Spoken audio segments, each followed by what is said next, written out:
Wow, now that is another level.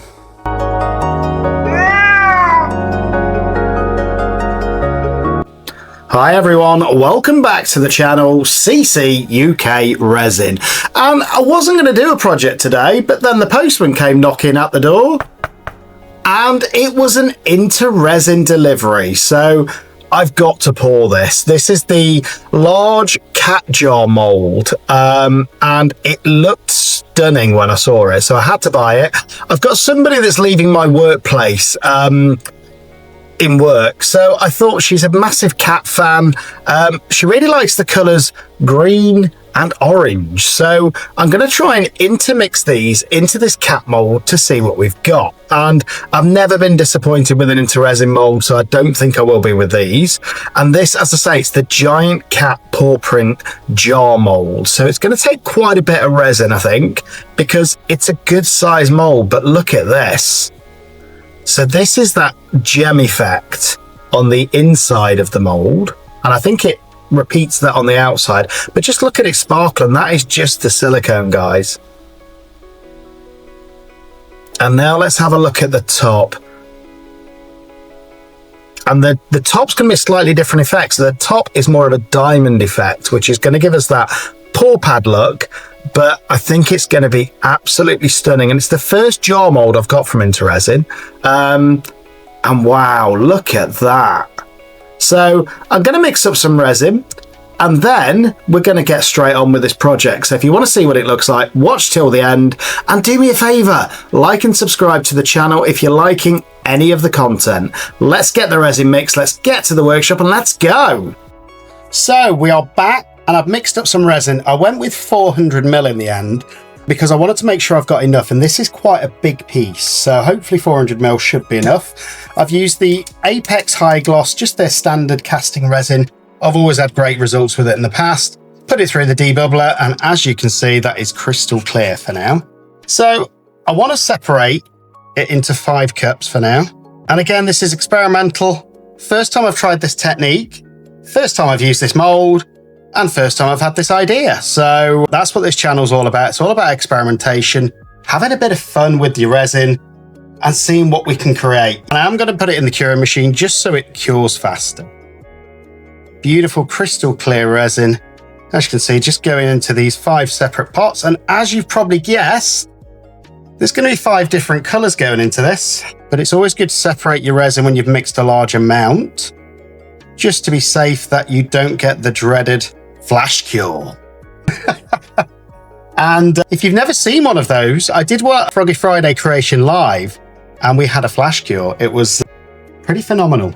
So I've still got half that resin left in there, and that's okay, because what I'm going to do initially is just pour a little bit down the sides in here. Not a lot, but just a tiny little bit on the base, because what I'm hoping is as we fill that, it's going to create some kind of crackle effect in the resin as it rises up. I don't know. It's the first time I've used it. I don't know. And I probably should be using glue for the technique that I'm going for, but I'm not going to. So first thing I'm going to mix is some glitter for those paw pads. And I've got some called Dirty Stopout, which is just a really dark black holographic glitter. So I'm going to put some of that. I'm going to go with, I don't want too much holographic though for these paw pads, just enough so that there'll be a bit of a shimmer of color coming out. So let's go with 4 scoops. And again, this is all guesswork at this point. And then I've got a dark matte glitter as well, which is from Create and Bloom. I don't think it's got, well, Forever Thankful's the name. There we go. So I'm going to try that. And it's the first time I've used this one. So we're going to try that. And the aim of this is to get it in these paw pads, hopefully, and not everywhere else. So let's have a look at this one. Oh, that's beautiful. Again, just a really shiny black variety of glitter. I'm going to go with 4 again, because I do want this to be quite glittery if it works. Because I've found that using glitters in diamond molds, you get an amazing effect. Absolutely stunning effect. So, lollipop stick in there. That is now ready. I am going to mix up a tiny bit of... Do I want to mix black into it? No. I think that actually was an idea I had, but then I changed my mind. So, no. I am going to use some orange, which is my own homemade pigment paste. which is a combination of gold and orange, which is papaya. So again, just mixing it around, because it's homemade paste, you need to pretty much remix it every time. And what I would say is with your homemade pastes, you want to go a little bit heavier than what you would with a commercially made one. So again, I'm just going to get a decent amount on the end of my stick, and that can go in there like that. Then I'm going to get the Lychen, and I'm thinking white actually. I don't know why, but I'm thinking maybe a bit of white in this. I think it'll bring out, although this Lychen is quite a light colour, sagey colour. So again, not sure.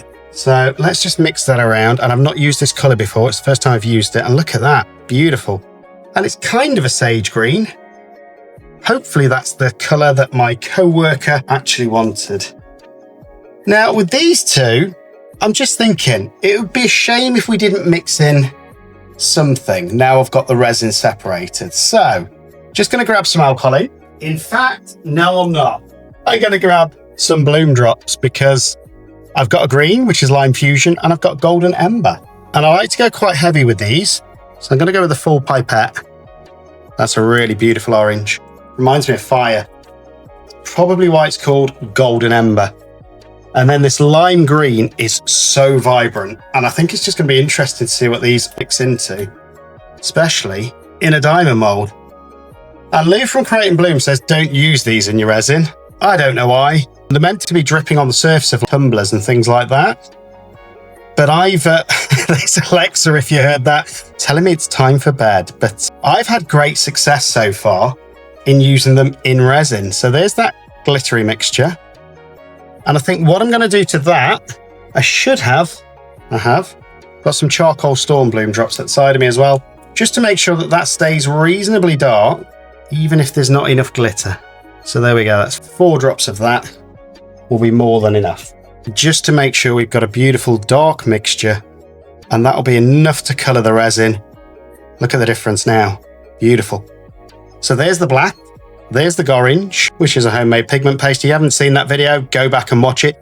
And by the way, guys, if you want to get anything from InterResin or from Apex Resin, use my discount code CCUK and get yourself some money off. Who doesn't like money off?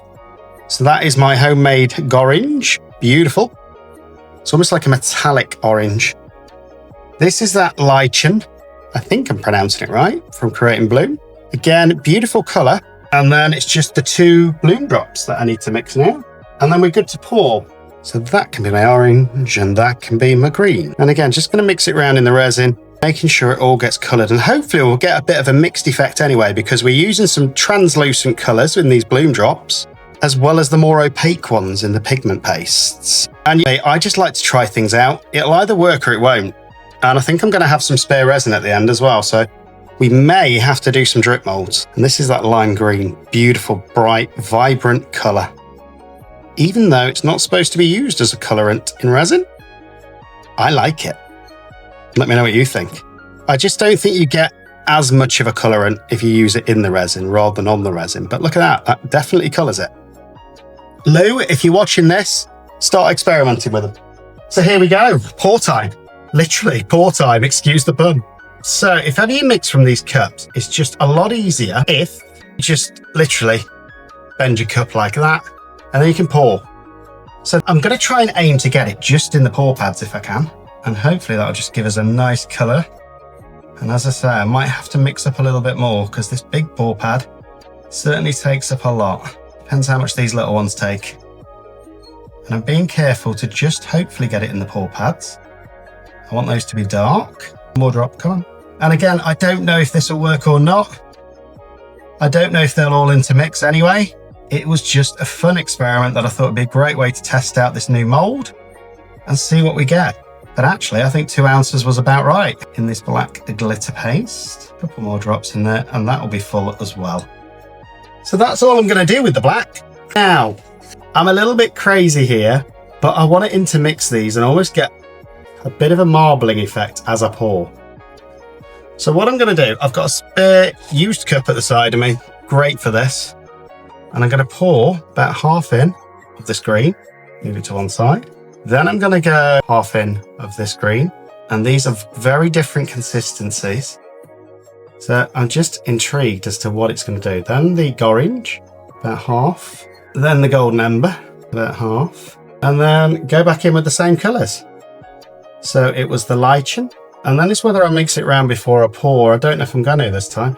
The lime green, the orange. And I just think with these being different pasties as well, it's going to be really interesting just to see what happens, if anything. And then the final golden ember. So you can see it's almost created layers in there so that when we pour it, hopefully we're going to get almost a marbled effect. Look at that. Beautiful. So here we go. And I'm just going to pour straight into this one first, I think. And look at that. The orange almost goes pink. And I'm just going to literally move it around like this and watch those colours intermix all the way around to that edge. And I'm gonna have to mix a little bit more, but that's pretty full, which is great. But I've got more resin at the side of me, which is okay. And I actually want the top to be a little bit more transparent anyway. So what I'm gonna do is, rather than pouring any more paste in, I'm just gonna add a little bit of resin to each of these pots. And whatever's left in the pot, hopefully will be enough to just colour it slightly, which will give us a more transparent effect with the same colours on the lid. And again, whether this will work or not, I don't know. It's the first time I've done it. But I'm definitely going to have some spare resin. I'm loving the way that's pulling together. So again, just mixing around whatever colorant's left in that pot. So we are going to get a more translucent effect, but hopefully the same colors. Look at that, guys. That is looking stunning already. Now this golden ember has gone more pink. So we might have a slightly different colored top to what we wanted. And the lime green's gone a little bit fainter, but we'll see. It's either going to work or it isn't. And that's the great thing with resin. It's just having fun and experimenting. And hopefully we'll get a slightly more translucent top, but it will still have a similar color effect. Dunno. It's all an experiment. And I'm just going to pour this straight over, quite gently though, so hopefully. So again, same principle, about half of that going in there first, then half the green, half the orange or orange, and half the what is now pink. But I'm going to pour all that in because I don't really want it to be very pink. And we'll see what happens with the rest of the lime green. And then for the top, we're going to finish off with the orange. Hopefully that way that will stay reasonably on the surface. So there you go, same sort of effect, slightly more transparent this time. And then we're just going to pour straight on top. And it'd be interesting to see how this goes, but I want to go over these little jewels first, just to make sure that they stay reasonably orange if I can. Here we go. And then I'm just going to go around again. You see that? Ooh, we're full. Look at that. That's full already. So I've got quite a bit of spare resin. So what I'm going to do, plonk it in there. This is not how to do resin, guys.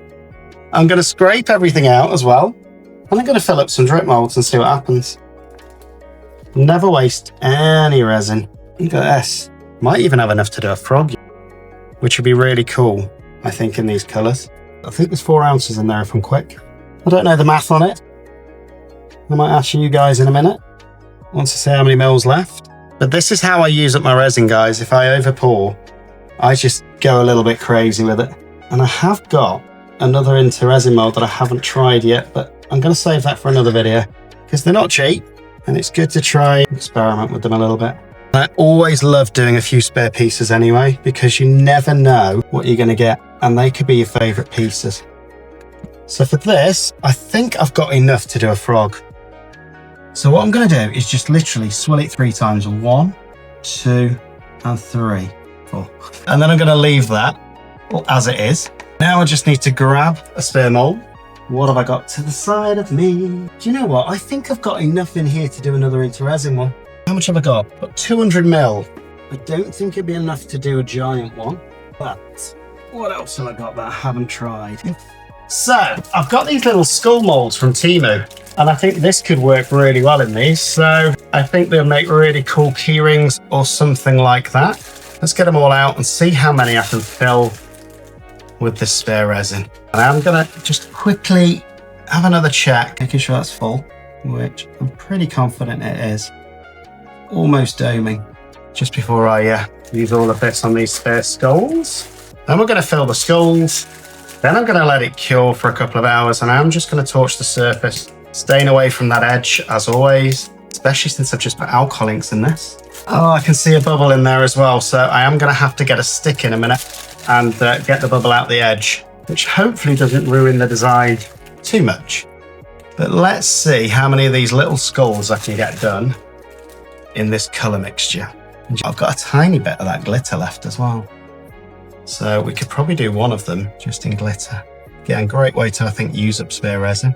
These little small moulds. It's the first time I've tried these, so it's going to be interesting to see what they look like. And I don't like wasting glitter, so that can go in the one next to it. In fact, it's not going to fill it, so let's put a few drops in this one as well and see what happens. It could turn out to be a really cool effect, or it could turn out to be terrible. So now I'm just going to fill them up with whatever's in this pot. I am getting some static off them because they're new moulds, but I think we're going to fill all of these. And again, I think they'd make really cool key rings. I would have got a frog out of these. Definitely enough resin, but it is what it is. We're trying a new mould, which is always fun. Trying a slightly different technique as well, which is, again, adds to it. And then I have got a large skull at the side of me that I'm gradually filling with drip moulds. But I do want to see what all these turn out like. I want to see if there's enough room. This is, at the minute, it's just got loads of different glitters in, so might as well stick that in there as well and get rid of the rest of this resin. There we go. Never waste a drop. So now before I do anything else, I do want to just go around those edges because I can see beneath the mould there are a couple of bubbles. And I don't want any bubbles in this if I can avoid it, because there's nothing more annoying than getting bubbles in your lid, guys. So I have got this little black tool with a little pincer on the end, which hopefully will just help tease them out. Again, it's the first time I've used this mould, so you're more likely to get bubbles on your first. I just want to make sure that if I can, I'm just encouraging them out to the center and making sure that this rim, see that big one that's just come out, is intact. Hopefully without disturbing it too much. There's another one just lodged in there. There it comes. There's a few in here. And luckily this mould is transparent enough that you can just see through and hopefully get them all. And again, tapping won't work with this. You've got to literally pull them out. And I think there's a tiny bit there. So again, just encouraging them out from the sides. Try not to scratch your mould. Being gentle, but just persuading them out.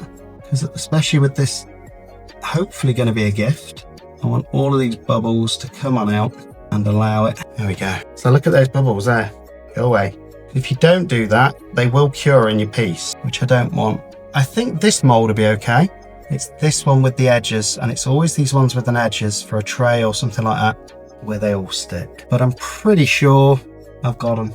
Now I'm just going to do one final check on this bit, and what I might do is just give this a little whirly as well. Beautiful. And now it's just a case of putting it on the curing machine. Going to give it a couple of hours and see what we come out with. So I'll see you guys in a couple of hours. Guys, the curing machine's just gone off. It's been 2 hours and I've tested one of these little skulls just to make sure that everything's cured. And I'm pretty confident it is. Still a little bit warm, but look at this. How cool is that? Just from some spare resin. And I'm thinking to put something straight through the top and you've got a cool little keyring there. But I do really like those. So I'll just demold a couple more of these. Again, not the easiest things to demold, as you can imagine, but they do just pop out pretty much. Look at that. We got another one there. I do quite like them. I do think they're very cool. And I've got a few ideas as to what I can do with these, but let's see what the black glitter one turned out like. And I'm not going to demold all of these because we want to see the big piece. We want to see what we're here for, which is the InterResin mold. And that one popped straight out. Look at that in black. Doesn't that look cool? Not the most detailed skull I've seen, but still pretty cool nonetheless. You can tell it's a skull. You can see the teeth, the mouth, the nose, the eyes. And you can still see a bit of the glitter on this one as well. So pretty cool. I'll do one more, which is, let's do one of these mixed ones, and then we'll go on to the main piece. Again, just gonna pop it out of that mold, hopefully. Wow, I really like them. Actually, I quite like the mix of the two colours. What do you think? Just cool little skulls. Great way to use your any spare resin if you've overmixed like I normally do. What do you think of these little skulls? But again, just great little key rings. These are something, and those of you that don't know, my shop should be live by the time this goes live. And things like this are just inexpensive pieces that I can put on there for somebody that wants to either support the channel or just have a little cool keyring. Now, do you know what? We might as well demold them. Gonna fast forward it. Look at that. They're all pretty cool. They're all pretty much the same. So in fact, I am gonna leave those for now because that's not what this video is about. But as you can see, pretty cool little skulls. And obviously we've got Halloween season coming up soon. So I think these will be pretty popular in Halloween. And I'm going to have another video just on these actually and see all the different techniques we can get in them, because I think they could be really cool. So let's put those to one side for now. And this is what we've come for. Hopefully this InterResin mold. This isn't quite full yet, but you can see what I'm doing with this drip mold. I'm just filling it with spare resin each time. So gradually it'll fill up and it will give us different layers of color and hopefully create a really cool skull. So there we go. That's that. But let's move these to the side. The moment of truth. And I think, look, we're going to get very different top and bottom on this, even though we pretty much use the same product. So let's get the base out first. Love that sound, especially with a fresh new mold. And I'm just being conscious because, again, I've put this in a curing machine. So I do want it to come out of the mold. But again, curing machines for me, even though I'm confident it's cured, you can still deform it. There we go. And again, with these InterResin molds, you don't want to get your fingers inside. So I'm just pulling it from the side. So I'm going to look at it in a second, but I love that already. So can't see much of the green though. It's more orange than green. So there we go. And then this one, just going to demold the side bits, praying that I haven't got any bubbles. And we're going to see what we've got. There we go. And if anything, the top's probably going to be a little bit more fragile because it's a bit thinner. So are we ready? Wow, I've almost got a crackle gem effect in there, and I really like that. Wow, now that is another level. And put the two together, perfect fit, and I think that is really cool. What do you think, guys? But I love it. That almost crackly effect in the side with those gems, I think works. And look around the side of it as well. I think, actually, normally I prefer these pretty much clear, but I absolutely love this. So I'm going to leave it, obviously, to fully cure overnight, even though it pretty much is cured. Look at that. So there's the top, and look at that for a sparkle. Absolutely beautiful. I think there's two glitters, and that black works perfect. Excuse the pun. And then obviously we've just got this, and it's just stunning. That's the only word for it. I can look at this for hours, and hopefully I am probably going to do another one of these because it didn't bring out the green much. So I am going to do another one just to really bring out the green color, because I know the person that I'm making this for really wanted green as well as the orange, but I've kind of lost that in this. So I am going to make another one of these. I don't think I'll do another video straight away, but I might take a photo of the finished result for you at the end. But it's a beautiful mold, as always, from InterResin. Beautiful piece. So if you want any molds from InterResin, don't forget to use my discount code CCUK and get yourself some money off. Beautiful. But no, I'm really happy with that for a first experiment with that mold. Let me know what you think in comments, and I'll see you guys on the next video.